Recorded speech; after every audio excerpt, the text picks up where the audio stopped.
ಜಾಸ್ತಿ, ಆಮೇಲೆ muscle crab ಆಗೋದು, sugar, BP, L4 L5 problem, ಅದ್ರ ಜೊತೆಗೆ ಸ್ಕಿನ್ ಅಲರ್ಜಿ.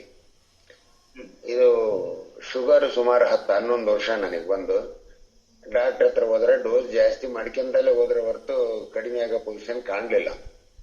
ಮತ್ತೆ ಅಷ್ಟರೊಳಗೆ ನಮ್ಗೆ ನಮ್ಮ ಕೋಚ್ ಪಂಪಾಪತಿ ಅವ್ರು ಸಿಕ್ಕರು. ಹಿಂಗ ಬಹಳ ಚೆನ್ನಾಗಾಗಿದೆ ನಂದು ಅಂತ. ಅವ್ರದೆಲ್ಲ ಕಾಲ್ ನೋವು ನೋಡಿದ್ನಲ್ಲ ನಾನು ಮೊದಲೆಲ್ಲ. ಹಂಗಾಗಿ ಏನಾಯ್ತು, ಆಯ್ತು ಬಿಡಿ ನಾನ್ ಬರ್ತೀನಿ ಅಂತ ಹೇಳಿ ತಿರುಗಿ ಮಾರದೆ ಅಂತ ತಮ್ಮ ಹತ್ರ ಬಂದ್ವಿ. ನಾ ಕೋರ್ಸ್ ಸ್ಟಾರ್ಟ್ ಮಾಡಿದೆ. 3 ತಿಂಗಳಲ್ಲಿ ಸುಮಾರು 90 ದಿನದಲ್ಲಿ ನನ್ನ ಶುಗರ್ ಪೂರ್ತಿ ನಾರ್ಮಲ್ ಪೊಸಿಷನ್ಗೆ ಬಂತು ಸರ್. ಶುಗರ್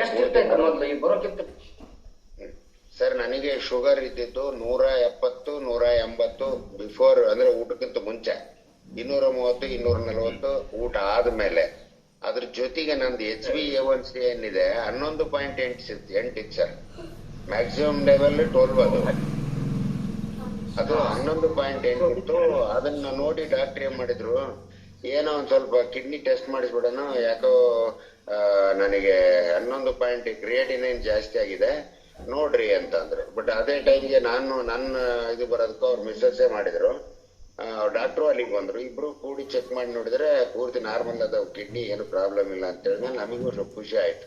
ಅದಾದ್ಮೇಲೆ ಏನು ಈ ಕೋರ್ಸಿಗೆ ಬಂದೆ. 3 ತಿಂಗಳಾದ್ಮೇಲೆ ಬ್ಲಡ್ ಟೆಸ್ಟ್ ಮಾಡಿಸಿದ್ರೆ ಶುಗರು 114, 74 ಖಾಲಿ ಹೊಟ್ಟಿಗೆ, 114 ಊಟ ಆದ್ಮೇಲೆ HbA1c 9.2